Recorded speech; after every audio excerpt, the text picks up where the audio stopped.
마태복음 5장 17절에서 20절까지 우리 한 목소리로 읽으실 때 하나님의 음성이 들려지기를 소망합니다. 우리 다 같이 다시 하셨으면 아멘. 같이 읽겠습니다. 시작. 내가 율법이나 선지자를 폐하러 온 줄로 생각하지 말라. 폐하러 온 것이 아니요 온전하게 하려 함이라. 진실로 너희에게 이르노니 천지가 없어지기 전에는 율법의 1.1획이라도 결코 없어지지 아니하고 다 이루리라. 그러므로 누구든지 이 계명 중에 지극히 작은 것 하나라도 버리고 또 그같이 사람을 가르치는 자는 천국에서 지극히 작다 일컬음을 받을 것이요 누구든지 이를 행하여 가르치는 자는 천국에서 크다 일컬음을 받으리라. 내가 너희에게 이르노니 너희 의가 서기관과 바리새인보다 더 낫지 못하면 결코 천국에 들어가지 못하리라. 아멘. 우리 옆 사람과 인사합시다. 당신은 팔복의 사람입니다. 서로 인사합시다.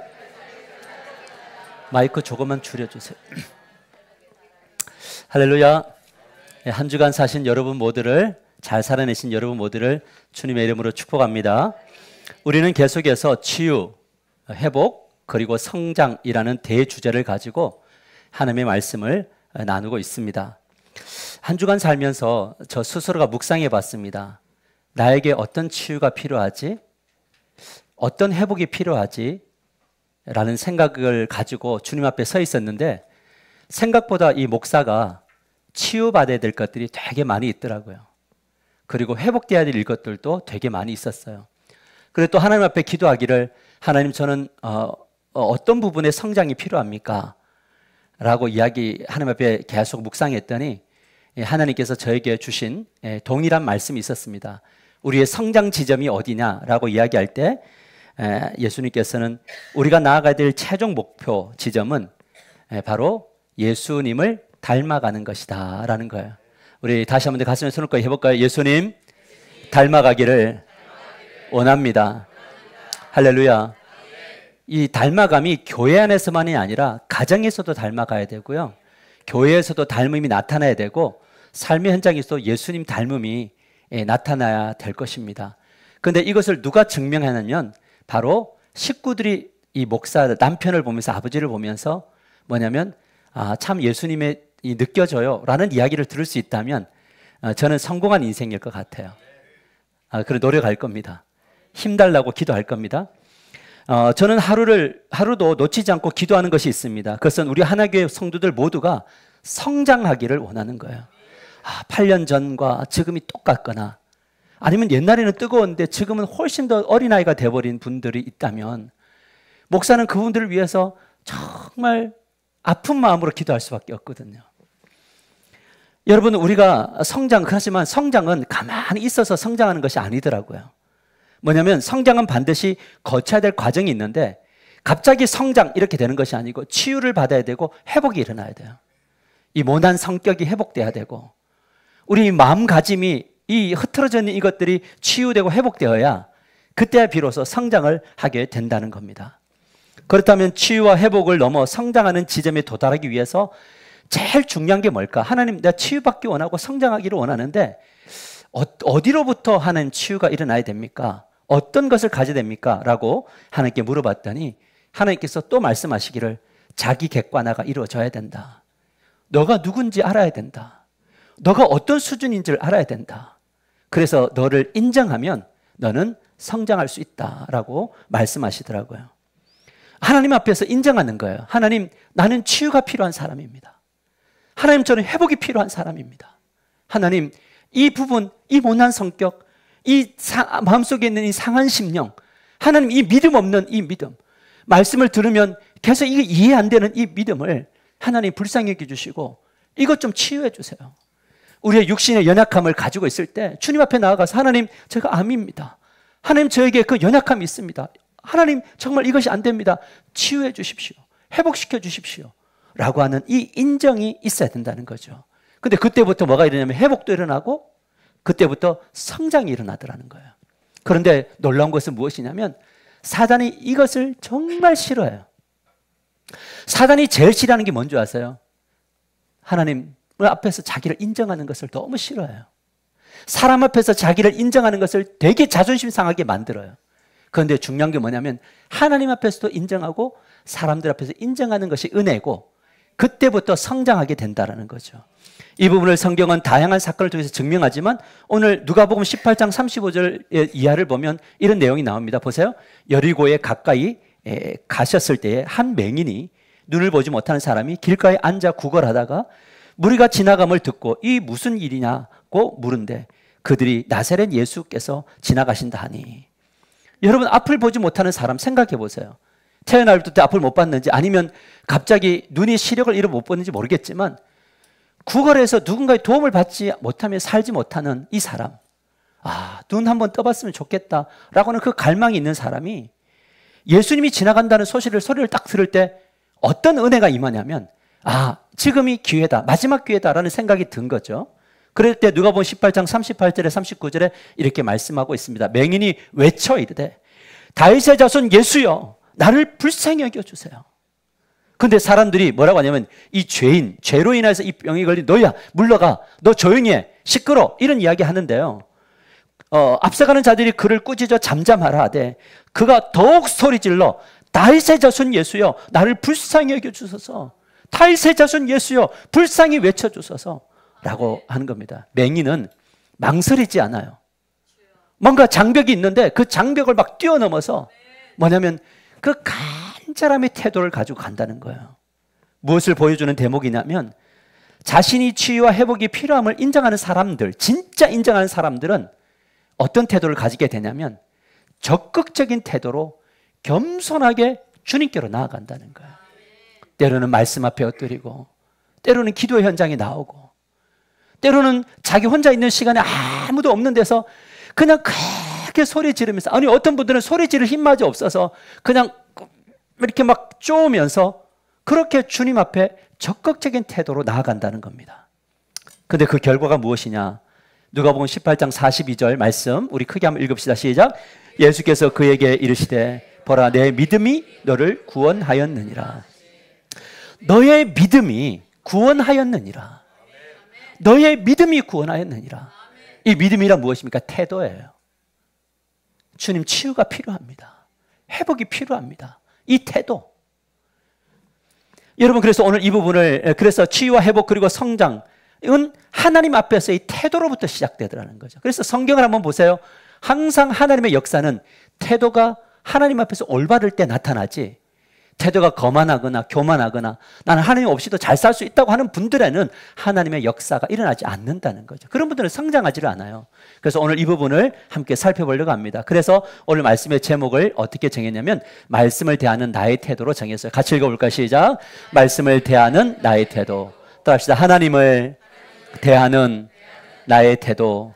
아멘. 우리 마태복음 5장 20절을 현대의 성경으로 한번 읽어보겠습니다. 시작. 내가 너희에게 말해두지만 너희 생활이 율법학자들과 바리새파 사람들보다 의롭지 못하면 너희가 절대로 하나님 앞 나라에 들어가지 못할 것이다. 여러분, 저 구절을 한번 보세요. 여러분 눈에 무슨 단어가 떠오릅니까? 저는요, 이 성경을 연구하면서 절대로라는 단어가 떠올랐어요. 절대로 어디 들어가지 못하면 하나님의 나라에 들어가지 못한대요. 여러분, 이 말씀을 듣는 제자들은 당황스러움을 넘어서 엄청난 충격을 받아요. 왜냐하면 절대로가 있기 때문에 그래요. 한 10% 가능성은 열려있다가 아니라 절대로. 여러분, 그렇다면 위에서 언급한 예수님의 말씀이 제자들에게 충격을 주었던 이유가 뭘까? 두 가지가 있는데, 첫째는 뭐냐면 율법학자들과 바리새파 사람들이 절대로 천국에 들어가지 못한다는 것이 충격이었어요.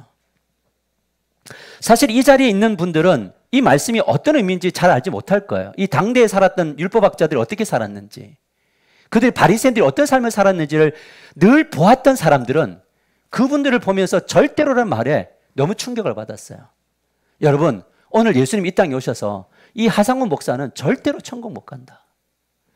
그리고 분당 우리 교회 가서 이 지금 우리나라에서 제일 인기 스타인 목사님 이찬수 목사님에게 이찬수 목사 천국 못 간다. 순복음교회에 있는 목사님에게 너 천국 못 간다 라고 예수님이 선포하는 이야기를 여러분이 듣는다면 아마 여러분들은 충격을 받을 겁니다. 여러분, 율법학자들이 어떤 사람입니까? 율법학자들은요, 서기관들은 율법을 해석하고 교육하는 분들이에요. 그리고 이 성경을 필사를 해서 오늘 말했던 이 계속적으로 이 성경을 쓰는 분들이에요. 그리고 재판과 법적 자문을 할 때 종교적 권위를 가져서 우리 헌법재판소처럼 최고의 권위를 가진 분들이 바로 이 율법학자들인데, 이 율법학자들, 늘 말씀을 가까이 하는 이 율법학자들에게 예수님이 말을 합니다. 너 천국 못 가. 근데 왜 충격적이었냐면, 이 율법학자들이 성경을 막 기록하다가 태초에 하나님 딱 나오면요, 붓을 딱 놓아요. 그리고 딱 집에 가서 목욕을 다 하고 다시 또 이 쓰던 붓도 던지고 새로운 붓을 가지고 하나님 이름을 쓰고 그 다음을 써내려갔거든요. 그러면 이 성경을 쓰는 이 작업이 얼마나 정성과 얼마나 겸손한 태도로 쓰고 있는지 몰라요. 그런데 천국 못 간답니다.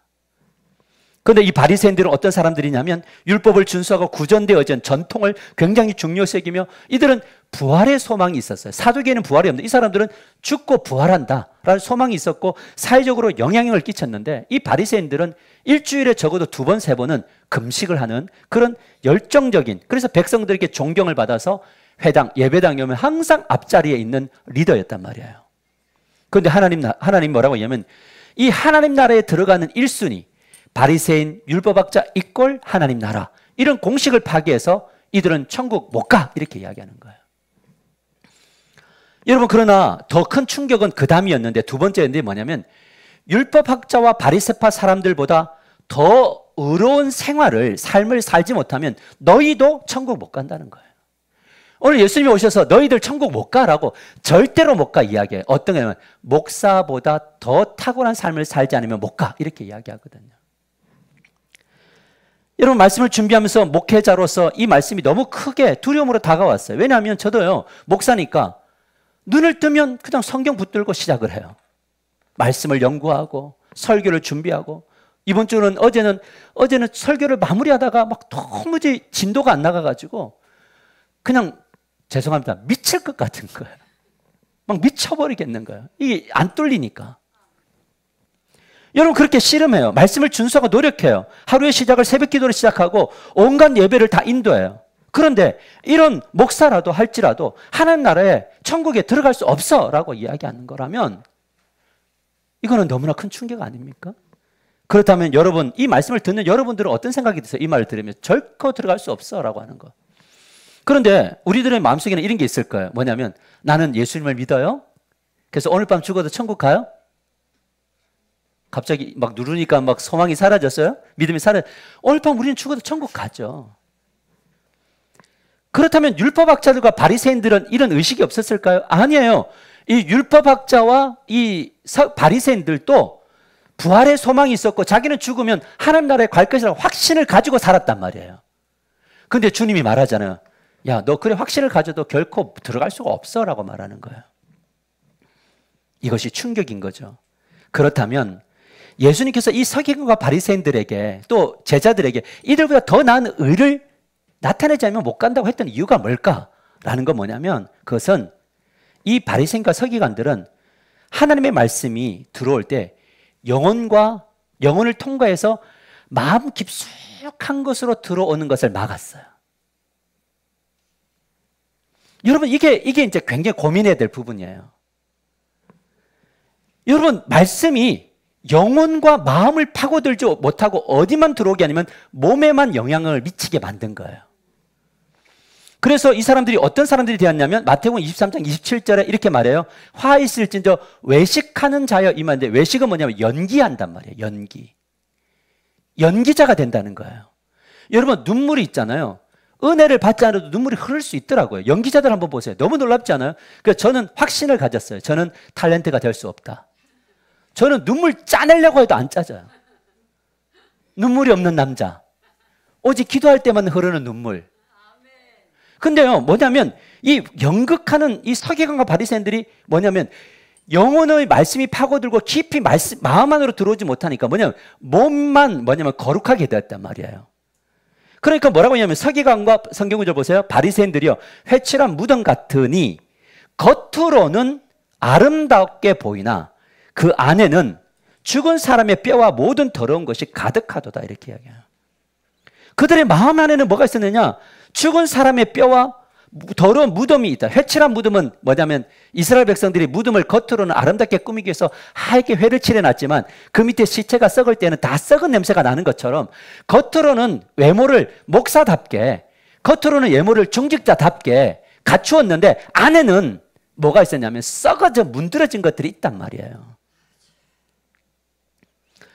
여러분, 흥미로운 사실은 하나님이 계속 말씀을 쓸 때에, 말씀을 전할 때, 야, 전하지만 말고 너 마음 좀 들여다봐 라고 이야기했잖아요. 너 마음을 보니까 썩어 문드러져 있잖아. 냄새 나잖아. 실력이 없잖아 라고 이야기하는데도 그들은 이걸 뭐냐면 처리하지 않았어요. 아는 것이 아니라 의도적으로 거부했단 말이에요. 여러분, 저는 그걸 많이 느껴요. 저는 이 말씀을 전하면서 항상 가정된 목사구나, 참 가정스럽다, 이런 생각이 들 때가 있어요.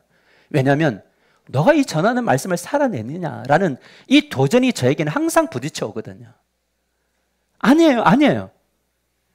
근데 이걸 깨닫는데 중요한 건 뭐냐면 이 깨달은 걸로 끝나는 것이 아니라 이거 안에 있는 것들을 처리할 수 있는 능력이 주어졌느냐, 이것이 훨씬 더 중요하죠. 근데 여러분, 이해가 돼요. 하나님 말씀하시면 들키면 기분 나빠요. 오늘 제가 이제 우리 아파트에는 주차 공간이 되게 부족하더라고요. 옛날에 지어놔서. 그래서 제가 이제 돌다가 안 되면 밖으로 이렇게 돌아서 어느 이제 주차를 해놓는데 오늘 아침에 나와서 보니까 쪽지 하나가 있어요. 쪽지 하나가 뭐냐면 양심껏 주차합시다, 이런. 그 말 듣고 근데 기분이 대빵 나빠요. 잘못은 내가 했는데 기분이 나쁘더라고요. 여러분, 이게 중요한 포인트예요. 잘못은 내가 했는데 들키면 기분이 나쁘잖아요. 그러니까 이 지금 바리새인들이 사실은 들켰는데 기분이 나빴잖아요. 그럼 기분이 나쁘면 해결해야 되는데 이 해결을 안 했단 말이에요. 그렇다면 하나님의 요구를 거부하고 하면 어떻게 삶을 살게 되느냐라고 할 때 마태복음 23장 28절 이렇게 말해요. 이와 같이 너희도 자, 바리새인들이 그랬는데 너희도 겉으로는 사람에게 옳게 보이되 안으로는 외식과 연기와 불법이 가득하다. 그렇게 하나님보다 사람에게 잘 보이려는 삶을 선택한다는 거예요. 그러니까 이 종교인의 특징이 뭐냐? 자꾸 사람들에게 잘 보이려고 한다는 거예요.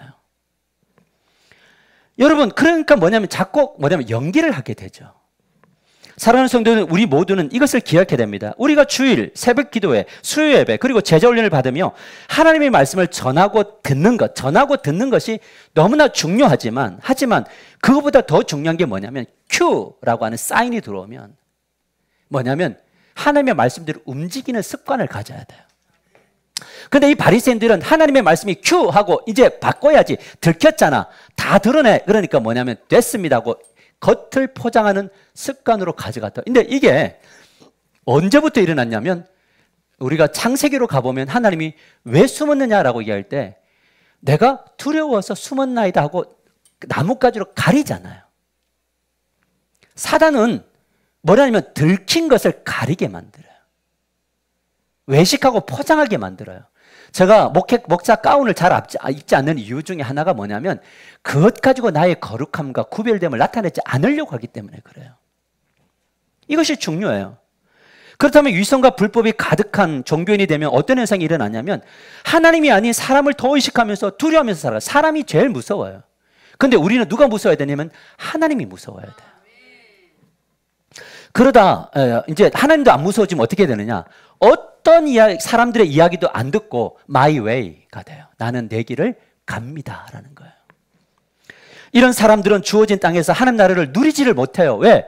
하나님이 통치해야지만이 이 땅에, 이 마음 안에, 우리의 삶 안에 자유와 기쁨이 넘치는데 자기가 자신을 통치하려고 하니까 복이 없는, 능력이 없는 내가 어떻게 복을 만들어 갑니까? 그러니까 그 기쁨을 계속 만들려고 노력하는 거예요. 막 이것도 해보고 저것도 해보고 저것도 해보지만 사실은 영원한 기쁨과 행복은 그렇게 주어지지 않는다는 거죠. 그렇다면 어떤 사람이 하나님 나라를 누리며 그 나라로 들어갈 수 있느냐라고 할 때 오늘 주님이 마태복음 5장 17절과 20절에 이렇게 말합니다. 내가 율법이나 선지자를 폐하러 온 줄로 생각하지 말라. 폐하러 온 것이 아니요 완전하게 하려 함이라. 그러면서 이렇게 말합니다. 진실로 너희에게 이르노니 천지가 없어지기 전에는 율법의 1.1 획도 결코 없어지지 아니하고 다 이루리라. 이렇게 말씀해요. 지금 예수님이 무엇을 강조하냐면 하나님 나라로 들어오려면 무엇밖에 없다? 하나님의 말씀밖에 없다라는 거예요. 이야기 끝없이 많이 들었잖아요. 우리는 매주일마다 듣잖아요. 그런데 이것이 나의 영혼에 파고들었느냐는 거예요. 나의 마음 안으로 들어왔느냐는 거예요. 그런데 우리는 머릿속에 뇌가 기억을 하고 있어요. 그러니까 뭘 이야기하냐면 제가 지난주 했던 말씀인데를 이야기해요.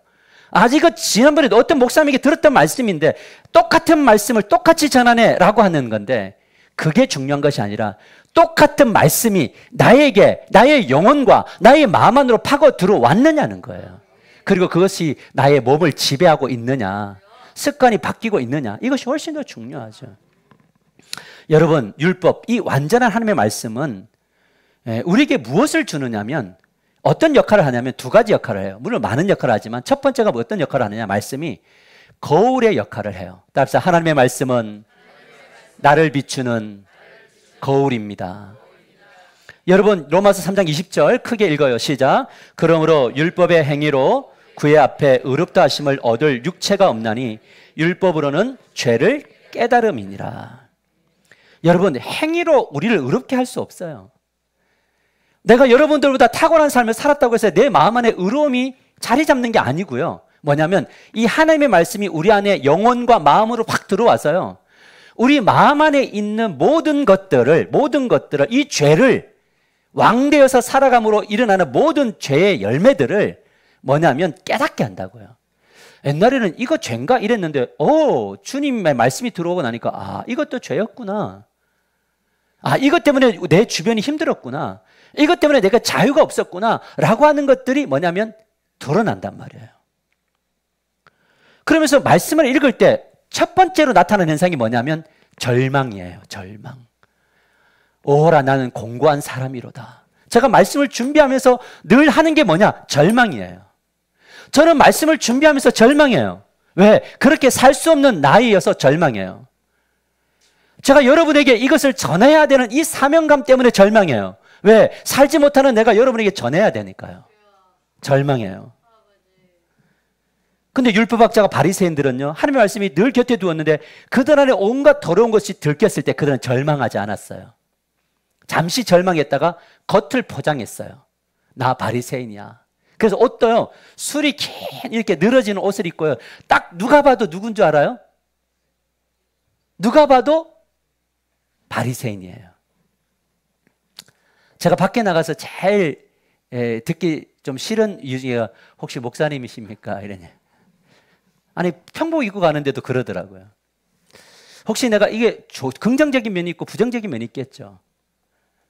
여러분, 우리가 정말 매일매일 예배를 드리고 말씀을 듣고 배우고 나누면서 마음속 깊숙한 곳에 숨어있는 죄를 무시하고 살아가고 있지는 않는지 우리 한번 돌아봐야 돼요. 왜 이런 자리에 오래 머물러 있으면, 왜냐하면 이런 오래 머물러 있으면 하나님의 나라가 지금 도대체 천국이 무엇인지, 하나님 나라가 뭔지, 진리가 너희를 자유케 한다는 것이 무엇인지 모르니까요. 그런데요, 내가 절망하고 인정하면 그때부터 자유가 와요. 오늘 또 들켰네. 아싸, 오늘 들켰다. 할렐루야. 그래서 여러분들이 아멘을 못하는 이유가, 그렇게 못 사니까 아멘을 못하는데, 여러분하고 상관이 없어도 이게 말씀이 아멘하는 게 좋아요. 이 아멘이 뭡니까? 아싸, 들켰다예요. 아멘? 들켰구나. 여러분, 저를 보세요. 제가 얼마나 포장 잘할 사람 같이 보여요. 그죠? 되게 포장 잘해요, 저요. 원래 2대8 가르마 되게 싫어했어요, 저요. 근데 이제 목사답게 2대8도 하고. 잘 가린다고요. 근데, 내가 이 교회 생활, 이 작은 교회에서 생활해보니까요, 아내와 제가 너무 많이 들켜요. 목사가 저래도 되나? 사모가 저래도 되나? 들키잖아요. 근데 들키면 자존심 상해요. 근데 뭐냐면 그게 은혜라고 해요. 이 절망에서 그러면 어디로 가야 되느냐라고 이야기할 때, 절망에서 그 다음은 이 말씀이 우리를 절망에 머물게 하지 않아요. 죽음에 머물게 하지 않아요. 사망의 권세를 깨뜨리신 주님이 우리를 부활로 인도해요. 그게 바로 뭐냐면 둘째, 우리를 그리스도에게로 인도한다라는 거예요. 말씀이. 근데 갈라디아서 3장 24절을 보면 이렇게 말해요. 같이 읽어볼까요? 시작. 이같이 율법이 우리를 그리스도께로 인도하는 초등교사가 되어 우리로 하여금 믿음으로 말미암아 의롭다함을 얻게 하려 함이라. 율법이, 말씀이 우리를 계속 가르쳐요. 너 안에 이거 있어? 너 이것 때문에 안 되는 거야? 너 이것이 너를 힘들게 하고 너 주변을 힘들게 하는 거야? 말씀이 계속 파고 들어와요. 그런데 이 초등교사, 이 몽학 선생이 우리를, 자, 그렇지, 힘들지. 그런데 계속 힘들게 있으면 안 된다. 이제 너 성장해야지. 라고 하면서 우리를 어디로? 그리스도에게로 딱 인도해요.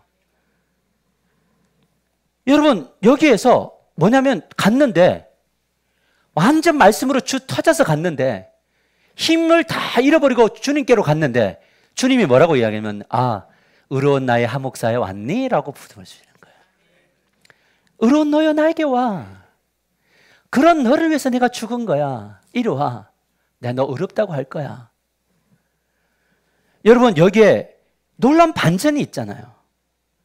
그래서 그리스도에게로 가보니까 뭐냐면 그리스도 앞에서 죽어요. 나의 이 죄됨을 죽어요. 그리고 대면하면서 십자가 아래서 뭐라 하면 살아나고, 살아난 자들의 특징이 뭐냐? 매일매일 주님 앞에 항복하는 거예요. 항복합니다, 주님. 항복이에요. 아, 주님, 내가 했네요. 항복이에요, 하나님. 그런데 내가 했는데 주님 역사하셨네요. 주님이 하신 겁니다. 항복인 거죠. 여러분, 이때부터 뭐가 되냐면 팔복이 이제 나에게서 막 살아 역사해요. 심령이 가난한 자는 복이 있나니. 아, 주님께로 나아갈 때 거짓없이 가난하게, 주님 도와주세요. 나 거짓입니다. 영적으로 거짓입니다. 주님 없으면 못 삽니다. 주님 없으면 연구할 수 없습니다. 주님이 없으면 가정도 교회도 세울 수 없습니다. 나의 설교, 나의 모든 사역들이 다 헛된 겁니다. 주님 도와주세요 라고 하는, 이걸로 갔는데, 그러니까 뭐냐, 가난하게 갔더니 성령이 우리 안에서 애통하라 그러는 거예요. 그러니까 와, 내가 왕대에서 살아간 게 이렇게 많았구나. 애통하는 거죠. 근데 애통에서 어디로 가느냐? 이제 삶으로, 의에 줄이고 목마름으로, 뭐냐면 긍휼히 여김으로, 그 다음에 뭘 화평케 하는 자가 됨으로, 이렇게 나아가게 되는 역사가 나타난다는 거죠. 이렇게 팔복의 사람이 될 때 하나님이 세 가지 선물을 주세요. 오늘 이 주일날 이 복을 받아 누리는 여러분들이 되시기를 주님의 이름으로 간절히 축복합니다. 첫 번째 복은 뭐냐면 하나님의 자녀됨의 확신을 주신다. 답시다. 하나님의 자녀됨에 확신을 주신다. 갈라디아서 3장 26절 같이 읽읍시다. 27절까지 시작. 너희가 다 믿음으로 말미암아 그리스도 예수 안에서 하나님의 아들이 되었으니 누구든지 그리스도와 합하기 위하여 세례를 받는 자는 그리스도로 옷 입었느니라. 여러분, 예수님을 만났는데 가니까 뭐라고 이야기하면 너는 나의 아들이다라는 거예요. 그런데 이 아들이 어떤 아들이냐면 그리스도와 합하여 세례를 받는다는 거죠. 세례는 뭐냐면 죽는 거예요.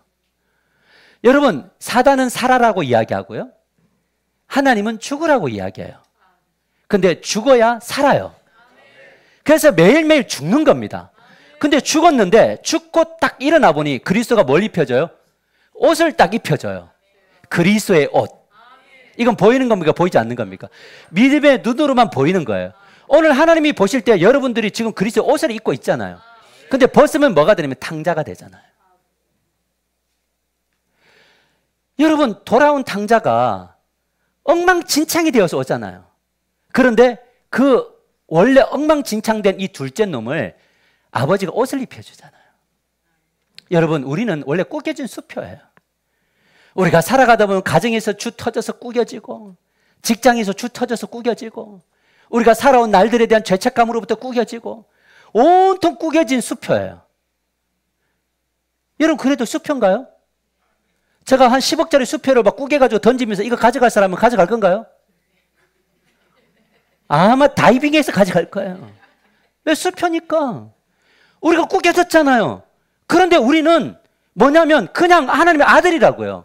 근데 그 의식이 어떻게 오냐? 옷이 입혀져. 아, 나는 옷 입고 살아가는 사람이구나. 그리스도 옷을 입었구나. 자, 그러면 이제 이 자녀됨이 되면 뭐게 되느냐? 하나님 앞에서 엄청난 고백을 하겠죠.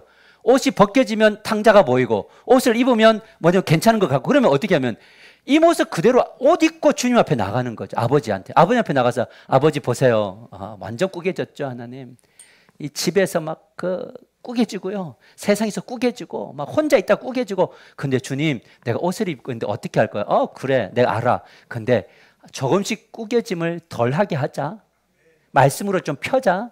성령의 불길로 좀 이 쭈그러진 것 좀 펴내자. 그런데 그렇게 뭐냐면 변화되어 가다 보니까, 성장하다 보니까 그 다음에 복이, 선물이 주어지는데 그 선물이 뭐냐? 영향력이에요. 둘째 뭐냐면 하나님의 자녀답게 살게 된다는 거예요. 여러분 갈라디아서 3장 28절 같이 읽어봅시다. 시작. 너희는 유대인이나 헬라인이나 종이나 자유인이나 남자나 여자나 다 그리스도 예수 안에서 하나니라. 뭐냐면 모든 사람들과의 수평적 관계 속에서 영향력을 끼친다는 거예요. 할렐루야. 얼마나 멋집니까? 참 넓은 품을 가진 사람, 이런 것들이 너무나 귀하잖아요. 그래서 수직적 관계가 이루어지면 수평적 관계는 회복된다. 그래서 우리가 어떻게 성장해 나가느냐. 어떤 분은 그런 분들이 있어요. 아, 저는 하나님과 친하대요. 근데 수평적 관계는 엉망이에요. 여러분 그게 어떻게 하나님과 친한 겁니까? 바리새인들이 그랬거든요. 나를 봐라. 나는 일주일에 2번씩 금식하고 나는 말씀 늘 가까이 하고 난 하나님과 친하잖아. 근데 수평적 관계를 늘 만날 때마다 이 죄인들, 세리와 죄인과 같지 않고 너는 안 되고 너는 되고 이런 거잖아요. 그러니까 우리 마음속에 보면 하나님과의 만남과 죽어짐이 없다 보니까 늘 수평적 관계에서 너는 내 편, 너는 내 편 아니면 너는 가고 뭐 이런 거잖아요. 그러니까 교회 안에도 너무나 세상이 있고 밖에 나가서 그런 삶을 살아낸다는 거잖아요. 그러니까 이게 실력이거든요. 그래서 정말 내가 하나님 앞에서 정말 하나님과의 관계가 좋다라는 것은 수직적인 관계가 아니라 수평적 관계로 증명이 된다고요. 그것이 어디에서? 가정 안에서. 근데 여러분 가정이 제일 힘들지 않아요? 아, 저만 그래요? 진짜 힘들어요. 자녀들에게 좋은 아빠 되는 거 되게 어려워요. 뭐 오른손에 그 왼손에 알게 하라고 하는 거니까 제가 좀 저의 간증을 하자면 이 지난주에 한 주간 동안 뭐 아침밥, 점심밥, 저녁밥 막 그냥 뭐 오이 같은 거 썰어 가지고 이렇게 무쳐서 주고 콩나물도 끓여 주고 뭐 이러고 막 설거지도 다 하고 이러니까 갑자기 우리 아이들이 오더니 혹시 아빠 건강검진 받고 왔냐고 그러더라고요. 그러니까 보통 그러잖아요. 죽을 앞두고 있는 사람들이 그런 걸 보는 거예요. 근데 이게 뭐냐면 저에게는 많은 핑계거리가 있잖아요. 무슨 저 하루 종일 연구하고 막 사람 만나고 지쳐와 있는데 여기까지 그래야 되냐라는 이야기가 있는데 이것을 꺾어야죠. 하나님의 통치를 받으면. 그런데 그곳에 저희가 뭐 묘하게 느낀 게 있었어요. 뭐냐면 기쁘더라고요. 몸은 좀 피곤해요. 근데 기뻐요. 근데 나만 기쁜 게 아니라 주변도 함께 기뻐지잖아요. 이게 실력이더라. 셋째는 뭐냐면 하나님 나라를 유업으로 받는다는 거예요. 따라서 하나님의 나라를 유업으로 받습니다. 우리 같이 갈라디아서 3장 29절 읽습니다. 시작. 너희가 그리스도의 것이면 곧 아브라함의 자손이요 약속대로 유업을 이을지 아니라. 하나님의 나라를 이을지 아니라. 근데 하나님의 나라는 죽어서만 가는 것이 아니고 이 땅에서도 하나님의 나라가 이루어지게 되기를, 체험하게 되기를 주님의 이름으로 간절히 축복합니다. 그래서 하나님으로부터 하나님 나라를 경험하고 수평적으로 하나님 나라를 구현하면 내주 예수 모신 곳이 그 어디나 하나님의 나라가 되는 거잖아요. 그래서 우리 집에 가서 아내가 밥을 맛있게, 또 남편이 밥을 맛있게, 우리 교회는 남편들이 밥을 맛있게 차리는 집안들이 많아요. 뭐 아멘 하는 분들은 다 그러는가? 아멘 안 하는 분들은 이것도 싸우지 마세요. 근데 그때 가면 아내든 남편이든 먹을 때 어떻게 해도 맛있다. 할렐루야. 그건데 돈 들어요. 맛있다고 하는데 뭐 짜네, 뭐 맛없네, 뭐 싱겁네. 그러면 그냥 숟가락 빼뜨려 버렸어요.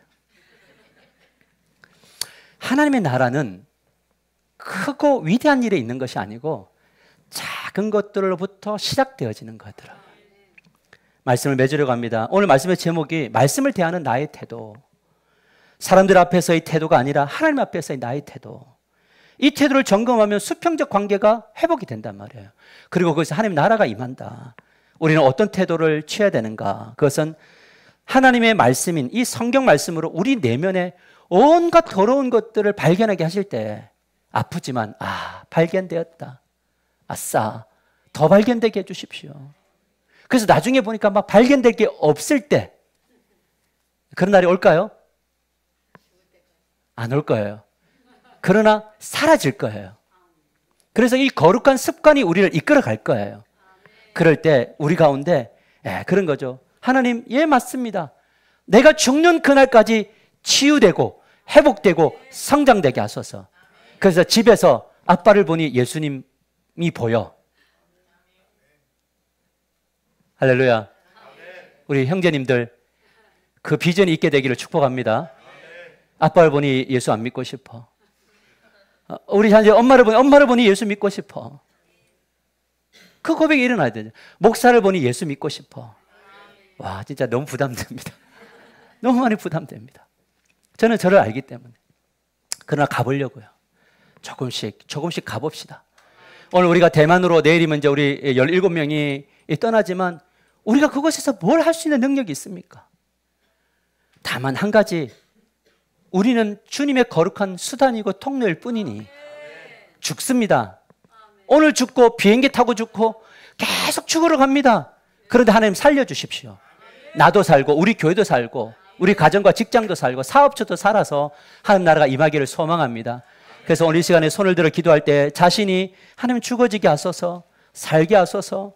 그래서 주님 하나님과의 관계, 수평적 관계, 내 주 예수 모신 것이 하나님 나라가 되게 해달라고 기도하시고 우리 선교를 떠나는 우리 17명의 모든 주님의 친백성들에게 또 함께 남아있는 우리가 함께 전도하는 것이니 선교하는 것이니 역사해달라고. 특별히 육신에 연약함이 있는 분이 있습니다. 눈물을 흘립니다. 두려워합니다.